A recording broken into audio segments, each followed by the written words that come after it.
Beneath the cosmic canvas, a world hung in the throes of an unprecedented upheaval. In the constellation of Orion, Betelgeuse, a celestial titan of red supergiant proportions, had fallen prey to a violent bout of instability. Its radiant intensity, amplified by a staggering 250% within a fleeting span of 3 days, fueled the ominous predictions of an imminent explosion from the stargazers and astronomers alike. Academic circles hummed with palpable excitement, wild electricity sparked by the impending supernova. Yet, this intellectual ecstasy was starkly absent from the common folk. For them, the unruly dance of Betelgeuse signaled not a celestial event of academic interest, but an insidious harbinger of unforeseen dangers. The detonation of the supergiant was forecasted to unleash a hitherto unknown form of radiation, one that Earth had never had to brace for. This astral venom could infiltrate the sanctity of life at the cellular level, threatening the balance of the world's intricate ecosystem, and potentially proving fatal to humanity itself. The cryptic radiation's unpredictable consequences on DNA compounded the unease. Infinite possible outcomes loomed on the horizon, some so subtle they'd go unnoticed, while others might leave a human as unrecognizable as a mountain is from an ant. The changes were potentially lethal, potentially incurable, threatening the delicate balance of life that DNA upheld. In the ensuing pandemonium, humanity's instinctual response to survive ignited a flurry of erratic actions. Telescopes and astronomical binoculars sold out in hours, as some decided to bear witness to the cosmic spectacle. Others, preparing for the doomsday scenario, hoarded provisions and essentials. But the most intriguing response was the migration towards higher altitudes, a desperate hope that height might serve as a shield against the onslaught of supernova radiation. No scientific assurance backed this belief, yet the frenzy of self-preservation left no room for skepticism. Consequently, every possible accommodation in mountains and hills was seized, all escape routes to high altitudes clogged with anxious humanity. The world's streets became the stage for tumultuous protests, demanding the right to ascend. Chaos consumed order, anarchy took root, and the world hovered at the brink of societal collapse. In the heart of this global maelstrom, Joe, a young astrophysics professor at the University of Indica, found himself caught.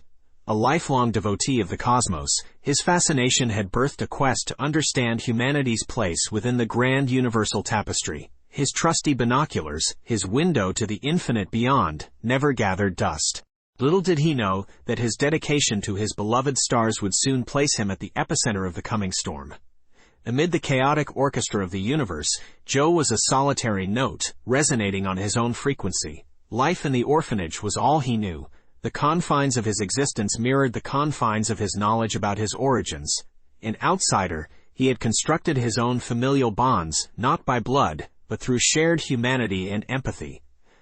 However, beneath his easygoing demeanor, a mystery shrouded his nights, a recurrent dream that had morphed into a specter haunting his sleep. A person plummeted into an infinite chasm, their smiling face eerily tranquil, uttering inaudible whispers. With their increased frequency, these nocturnal visions stirred disquiet in Joe's otherwise placid spirit. In an attempt to unravel this enigma, Joe delved into a myriad of cultural interpretations of falling dreams.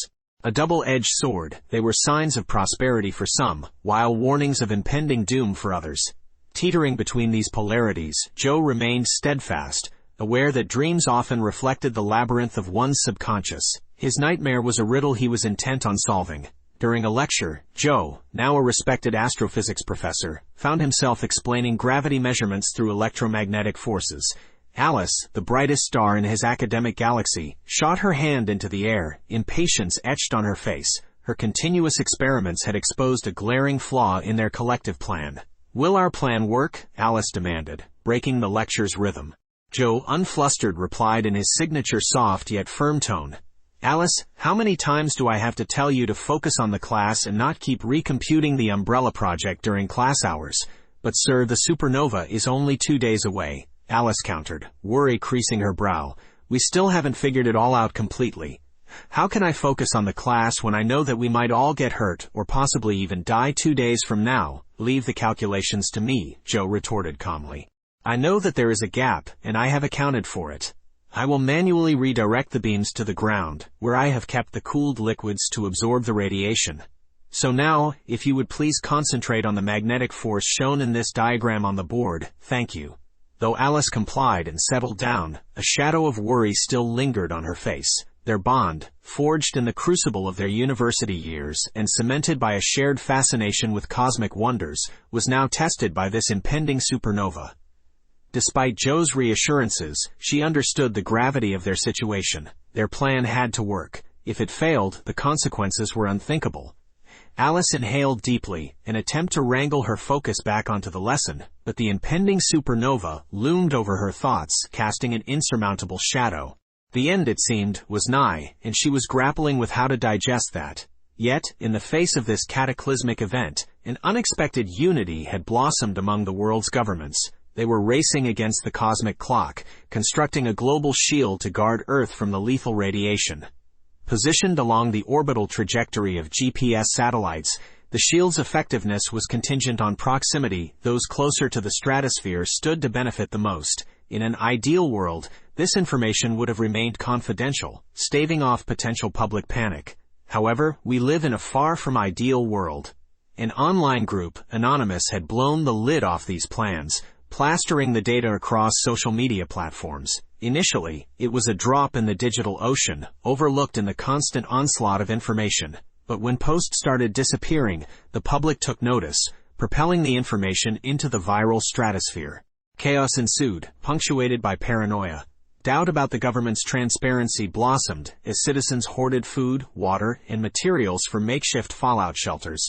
A sense of dread permeated the air as people flocked to higher ground, believing altitude would offer a modicum of safety. Governments attempted damage control, but the leak's ripples had already become tidal waves of fear. Their last beacon of hope was the shield. But would it suffice? In the wake of the shield's announcement, a rush to secure safe spots ensued. Air balloons and repurposed spacecraft, intended to harbor large passenger loads, were booked solid. Sherpas and mountain guides found themselves overnight millionaires as the demand for their services skyrocketed. Hill stations were inundated with people seeking refuge, and luxury resorts bolstered their security personnel to keep their wealthy patrons safe. Amid the panic, a beacon of community spirit emerged. Institutions, universities, and organizations began building local shelters, modeled after designs from a global consortium of research scientists. It was a microcosm of the grand governmental project, with lesser scale and efficacy, but tangible nonetheless. However, despite their best efforts, space was a precious commodity that couldn't accommodate everyone. Joe, tapping into his innovative spirit, proposed a modified plan. Inspired by the communal model, he envisioned repurposing local resources within the university premises.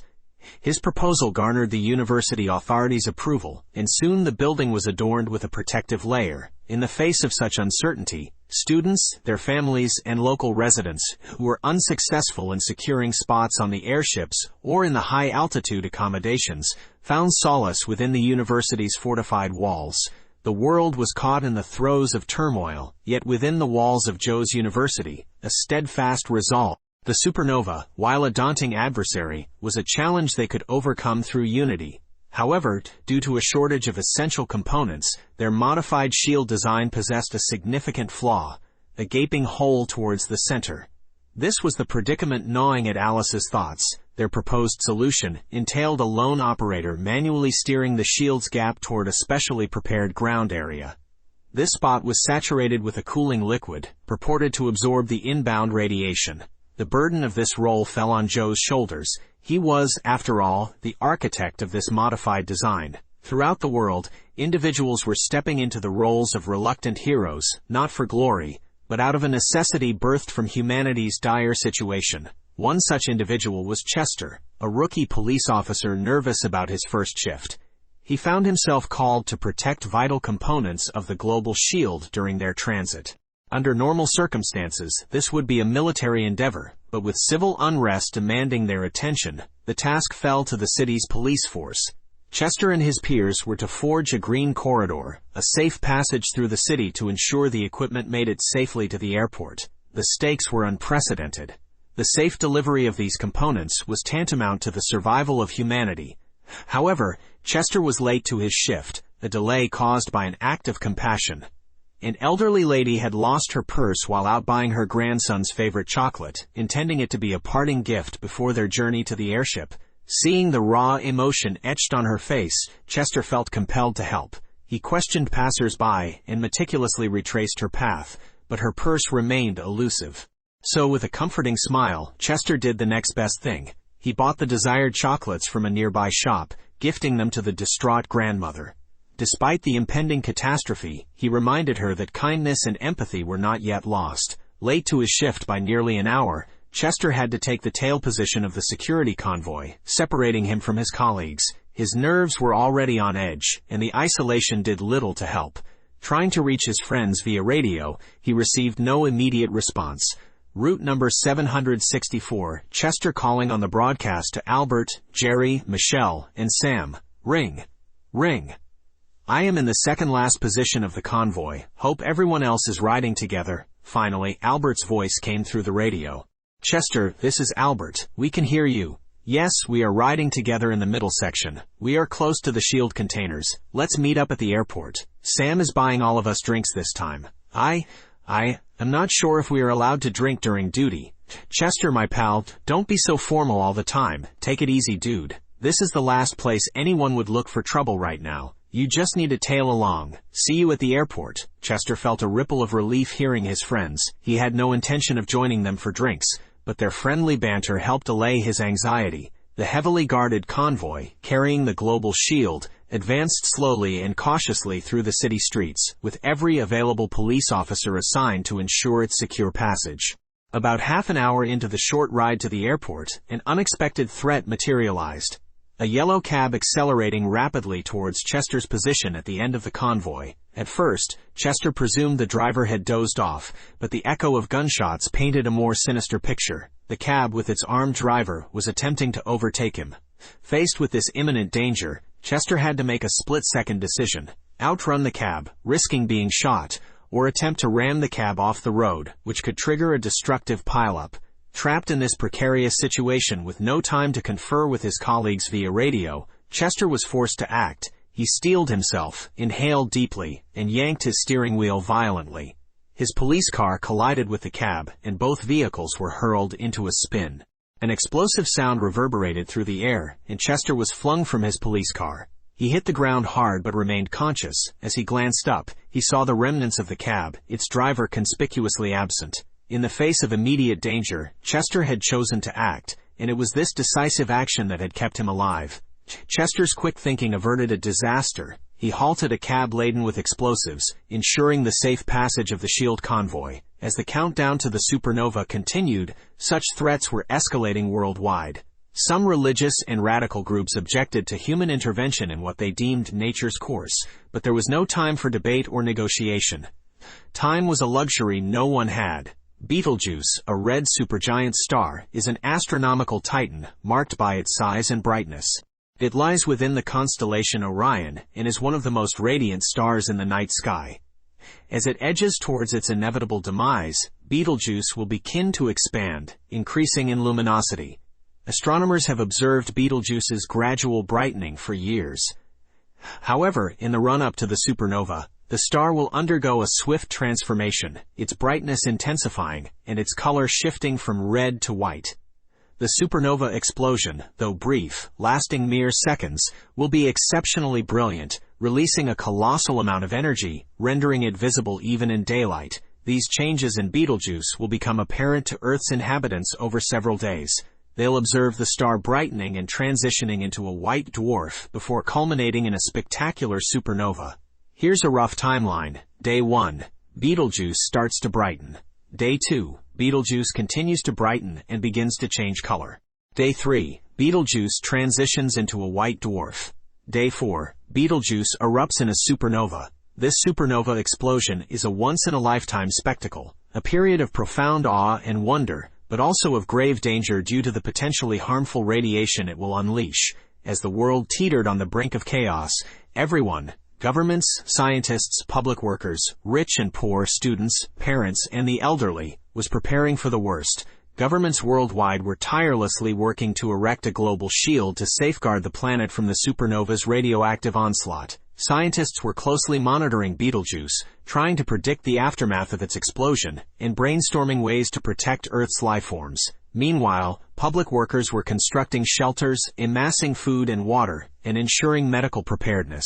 Even schools were educating students about radiation dangers and providing safety guidelines.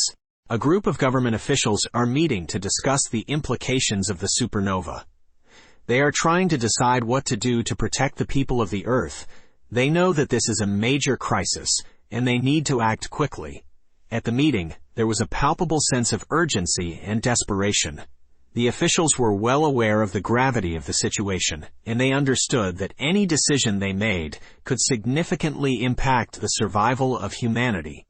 Prime Minister Winston began the meeting. Ladies and gentlemen, we have a global crisis on our hands. As you all know, Betelgeuse is about to explode, and the resultant supernova could have catastrophic effects on Earth. We need to come up with a concrete plan to protect our people, and we need to do it now. One of the scientists at the meeting, Dr. Patel, elaborated on the dangers posed by the supernova. The supernova will emit an enormous amount of radiation. Our current protective measures may not be enough to shield us from the harmful effects. We need to develop a plan to either upgrade our current shielding or find an alternate solution. Secretary of Defense, Ms. Gonzalez, proposed a military-backed solution. We should consider utilizing our military resources to enforce strict curfew and evacuation procedures. We must ensure the safety of all our citizens, particularly those in areas most vulnerable to the effects of the supernova. However, the Minister of Public Health, Dr. Kim, argued for a more holistic approach. While enforcing curfews and evacuation procedures is important, we should not neglect the psychological impact this crisis is having on our people. We should have teams of psychologists and counselors ready to help people deal with this crisis mentally and emotionally. The debate went on for hours, with each official presenting their views and suggestions. Despite the intense pressure, the meeting was conducted in a respectful and civil manner. Everyone understood that their ultimate goal was to protect the Earth and its inhabitants. The meeting ended with the decision to create a multidisciplinary task force to address the supernova crisis. This team would be responsible for devising a comprehensive plan that included technological advancements to the global shield, evacuation procedures, and psychological support for the public. As everyone left the room, they felt a heavy burden on their shoulders, but also a glimmer of hope. They knew that they had a monumental task ahead, but they were ready to do whatever it took to protect the world. In the grand scheme of the cosmos, human conflicts seemed minuscule and petty. The world was uniting as one, displaying an exceptional level of cooperation. Scientists from all around the globe were pooling their resources, sharing information, and developing strategies to mitigate the effects of the supernova. Economic giants pledged their wealth towards this cause, funding research, aiding in the construction of shield centers, and assisting with humanitarian aid. Countries that had been at odds put their differences aside for the greater good, providing assistance to those more at risk from the supernova's aftermath. In schools and colleges, the curriculum had taken a turn towards survival education. Students learned about the science behind supernovas, the expected effects, and the protective measures being taken. They also learned survival skills like basic first aid, radiation safety, and emergency preparedness. While it was a lot for the young minds to comprehend, it was necessary given the circumstances. The upcoming supernova also sparked an interest in space and astronomy like never before. As people watched Betelgeuse grow brighter in the night sky, they felt a mixed sense of awe and fear. The mysteries of the universe were suddenly on full display, sparking questions about our place in it. Despite the impending disaster, an unusual sense of unity and resilience was palpable. The world was coming together, each person contributing in their way to face the approaching supernova. It was a harsh reminder of how interconnected we all are, how each action affects the whole, and how, when faced with a shared threat, humanity can overcome its petty divisions and work together for survival. The city, once known for its vibrant life and buzz, was now hushed, except for the occasional car alarms and sirens. Skyscrapers that once touched the heavens seemed to bow down to the celestial giant, the supernova. Panic was written on everyone's faces, yet there was a strange calmness, as if they were resigned to their fate. Life, as it had been known, seemed to have come to a pause, In a small apartment in the heart of the city, a family of 3 watched the spectacle in stunned silence. The couple, both in their late 20s, cradled their toddler between them. The child, blissfully unaware of the danger, gazed at the bright spectacle with wide-eyed wonder. The parents exchanged a worried look, struggling to maintain a facade of normalcy for their child. Scientists at the city observatory were furiously analyzing the data, their faces etched with tension. Though the shields were working to their full capacity, the radiation was far stronger than anything they had anticipated. However, they weren't about to give up. Their fervor to protect their planet and their species was more formidable than any cosmic explosion. A group of astronauts in orbit, initially marveled at the spectacle, were now using every tool at their disposal to monitor the situation and relay data back to Earth. It was a strange feeling watching the destruction of their home from afar, yet feeling its implications all too closely. Across the world, as the reality of the situation sunk in, people reacted in their own ways. While some prayed in churches, mosques, temples, and synagogues, others spent their time with loved ones. Despite the chaos and fear, a sense of shared destiny united them all.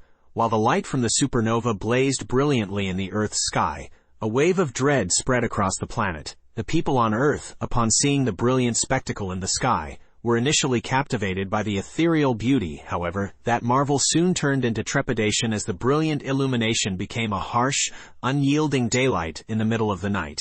The sky turned an eerie blue-white, the color of the supernova, so starkly contrasting against the familiar, comforting dark of the night sky. In the next few moments, life on Earth was drastically altered. The first signs were subtle, yet disturbing. The animals, inherently more in tune with nature, were the first to react. Birds that were supposed to be sleeping began to squawk in alarm, and nocturnal animals scampered back to their dens in confusion and fear. Household pets began to act skittish and nervous, pacing restlessly or hiding in fear. In forests and oceans, animals responded instinctively, fleeing or seeking cover, as if bracing for an impending storm. The high-energy radiation that followed hit the Earth in waves, its effects immediately apparent. The normally protective ozone layer was pierced, allowing an increased amount of UV radiation to filter down to the surface. The immediate effect was a visible change in the quality of daylight. The sunlight that was once warm and golden turned harsh and silver-toned, lending an alien feel to the familiar landscapes. This increase in ultraviolet radiation had a devastating effect on the Earth's ecosystems. Plant life was significantly affected, with delicate species withering under intense radiation. Forests and grasslands that were once lush and green started to turn brown and wilted, while aquatic life, particularly coral reefs, suffered from the radiation filtering through the water. The radiation didn't spare humanity either. People felt the effects, experiencing skin burns, eye damage, and more severe radiation sickness, especially those in areas where the shield's protection was weakest. The global medical community was on high alert, mobilizing all resources to treat the affected and provide support. The once life-sustaining star, the Sun, seemed to have a rival. Betelgeuse, in its violent end, was a stark reminder of the powers and mysteries of the universe. And yet, amidst the fear and devastation, humanity proved its resilience. People came together, caring for each other, and working tirelessly to heal, protect, and comfort. It was a testament to the tenacity of life, which, like always, found a way to persist against all odds. Even in its death, Betelgeuse had unwittingly given the Earth a tough lesson in survival and unity. While the world descended into chaos following the supernova, an unexpected mystery started unfolding in a small university hospital. Joe, a physicist who had been working on the university's community shield, lay comatose in a hospital bed. His body was riddled with severe burns, the result of a high dose of radiation exposure. It was a miracle he was alive, as the amount of radiation he had been exposed to would have been lethal to anyone else. Joe had been on site, physically maintaining the shield as it strained under the influx of the supernova's deadly radiation. An unexpected malfunction had caused the shield handle to come loose, propelling Joe into the full force of the radiation field. Alice, Joe's student and close confidant, had witnessed the incident with horror, expecting it to be a death sentence. The effects of the radiation had been quick and devastating. Joe's skin was severely burned, and he was in and out of consciousness before finally slipping into a coma. The prognosis was grim, as the doctors had little hope of his survival. But in a twist that defied logic and science, Joe was clinging to life. His body seemed to be fighting off the radiation's effects, demonstrating an inexplicable resistance. The doctors and scientists were mystified. They had never seen a case like this. Somehow it seemed that the intense radiation had interacted with Joe's DNA, altering it in a way that made him resistant to the lethal effects. His cells seemed to be regenerating and recovering, a phenomenon completely unheard of in cases of such severe radiation exposure. The medical and scientific communities were both puzzled and intrigued. As the world grappled with the unprecedented crisis, Joe had become an unexpected beacon of hope and an invaluable subject of study. If his body's resistance to radiation could be understood, it could potentially unlock new ways to treat radiation sickness, not just for the survivors of the supernova, but for future generations as well. Alice visited Joe daily, watching the man who had been a mentor and friend fight his battle against the effects of the radiation. His struggle was a grim reminder of the catastrophe that had unfolded. But it also sparked a glimmer of hope. If Joe could survive, perhaps humanity could adapt and find a way to persist through the aftermath of the supernova. The radiative fallout from the supernova continued to ravage the planet, casting a long, dark shadow over all forms of life. Forests withered, fields turned barren, and once bustling cities lay silent, the occasional flicker of electricity illuminating deserted streets. A strange silence had descended, punctuated by the occasional mournful cry of a disoriented animal. The ecosystem, as humans had known it, had been disrupted, and the chain of life broken. Amid this bleak tableau, human life bore the heavy burden of this cosmic catastrophe. The radiation, like an invisible, relentless enemy, took a horrendous toll on the human body. Those caught in the immediate fallout suffered the most visible and traumatic damage. Their skin, once a protective barrier, blistered and cracked, raw burns covering their bodies as if they had been caught in an inferno. For some, the radiation scarred not just their bodies but their very DNA, resulting in severe genetic mutations that rendered them unrecognizable, their humanity lost in the distortion. The eyes, exposed and delicate, bore the brunt of the high-energy particles. Cases of blindness spiked as retinas got burned, leaving countless people trapped in an eternal night. For those whose vision survived, cataracts clouded their sight, turning the world into a hazy, indistinct nightmare. People fell ill, their bodies failing under the strain of the alien radiation. Inside the body, the radiation was even more insidious. It attacked the bone marrow, impairing the body's ability to produce new blood cells, leading to a weakened immune system. Infections and diseases that would have been easily fought off before became deadly. Even minor cuts and scrapes could lead to septic shock and death. The radioactive particles also wreaked havoc on the human reproductive system. Miscarriages became all too common, and newborns often bore the brunt of their parents' radiation exposure, resulting in a heartbreaking surge in birth defects. Hospitals struggling with their own limited resources were overrun. There was a palpable sense of despair as life seemed to succumb to the unnatural disaster, the world watching in shared agony as life retreated. The human nervous system was not spared either. People started to display symptoms of severe neurological damage, including memory loss, tremors, and loss of motor skills. In extreme cases, individuals lost their ability to speak or recognize their loved ones, trapped within their own deteriorating minds. Despite the best efforts of medical professionals, the onslaught was too much.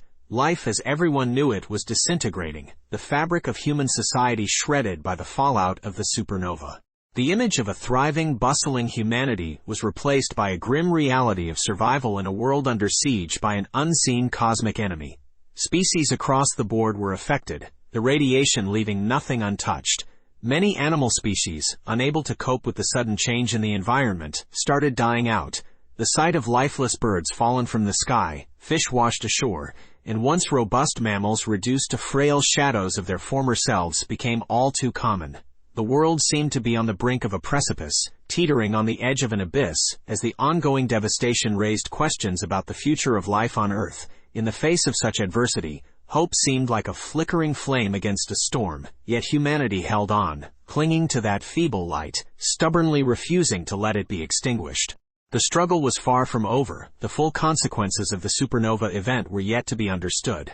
But one thing was certain: life on Earth had changed irrevocably. As Joe's senses slowly returned, he found himself in a world that, although far from normal, buzzed with an odd sort of vibrant anticipation. It was as if life on Earth had been dealt an odd hand, and now everyone was holding their breath, waiting to see how the dice rolled. It was like playing a game of cosmic poker, and Earth had just gone all in. Outside the confines of his sterile hospital room, humanity was embracing its inherent tenacity and beginning to rebuild amidst the remnants of its old world. New alliances were formed out of the ashes of the old, and governments were quickly realizing that survival required cooperation, not competition. The Earth, in its post-supernova state, was like a newly discovered planet, and humankind was its brave or perhaps foolhardy explorer. The day-to-day grind took on an air of whimsical absurdity, the exact type you'd expect when your day involves planning a harvest around a crop of phosphorescent mushrooms, or building radiation-resistant schools for children who could levitate their lunchboxes. In these uncertain times, even the mundane became extraordinary. And amidst this newfound wonder and strange familiarity, Alice and Joe found themselves strangely anchored to each other. Alice, often perched on Joe's hospital bed, regaled him with tales from this new world. She spoke of people who, having danced with radiation, woke up with abilities that defied physics and boggled the mind, the awakened, as they were now called. For a man who had just survived a near-death experience, Joe found himself suspiciously comfortable with the idea of extraordinary. And when Alice suggested he might be one of these awakened, he didn't dismiss it outright. He began to notice strange coincidences and uncanny intuition about the people around him. Dreams that felt eerily prophetic, and a connection with the world that was impossible to articulate. Now, as he was slowly recovering, Joe found himself on the threshold of a personal journey as vast and uncertain as the world outside. He wasn't just healing, he was evolving, learning to navigate this post-supernova reality. But as the world was learning, when life gives you radioactive lemons, you make some cosmically enhanced lemonade. And so, our unlikely hero stepped onto the stage of a universe that had just been rewritten, ready to play his part in humanity's fight for survival and understanding. His journey was just beginning, and the echoes of 1,000 untold stories whispered in the irradiated wind. Situated on the outskirts of the sprawling metropolis known as Synthora, within a nondescript building pulsating with neon lights that read, Skills Center, Alice coaxed a recalcitrant Joe through its sleek glass doors. Despite his ongoing protests, Alice, who was not just his brightest student, but also his staunchest supporter, radiated a level of determination that was too infectious for Joe to resist. Inside, a brisk, lab coat-clad scientist known as Dr. Amos greeted them. The test he administered was uncomplicated, bordering on the mundane. A swab, a quick DNA analysis, and a somewhat tedious wait within a room plastered with propaganda praising the virtues of the awakened. The outcome, when finally revealed, confirmed Joe's self-assessment. He was an ordinary human, devoid of any awakened abilities. He remained Joe a humble history teacher, a man known to experience vertigo on roller coasters, and one who consistently floundered at crossword puzzles. Alice's initial disappointment was palpable. She had hoped for more for him, and maybe selfishly, more for herself. After all, she had believed in him, in his potential to be something more than just an ordinary man. But even amidst her disappointment, she wasn't surprised. Joe, for all his mundane humanness, was one of the most extraordinary people she knew. Meanwhile, in a government laboratory located on the western coast of the Unified States, Dr. Marie Ann sat in the muted glow of her computer screen. As a theoretical scientist, her mind was often consumed by data and formulas, both the figurative and literal codes of the universe. But today, her focus was on a series of calculations that bore grim implications for humanity. She had run them 5 times already, each attempt deepening her weariness and concern. Her findings pointed to a sinister reality. The supernova that had ravaged Earth and birthed the awakened was no random act of celestial violence. The radiation patterns were far too organized, their amplitude and frequency hinting at an artificial source, an extraterrestrial one. The possibility was astounding and terrifying in equal measures, but there was one mystery that perplexed Dr. Marie Ann more than the potential alien invasion: the awakened. Those humans are blessed or cursed with abilities beyond comprehension after their exposure to the supernova. Were they a part of this extraterrestrial plan, pawns or knights in an intergalactic chess game? It was a question she needed to answer, and soon. Time was slipping away, and every tick of the clock echoed with the impending arrival of the unknown. The aliens, it seemed, were not just coming, they were here.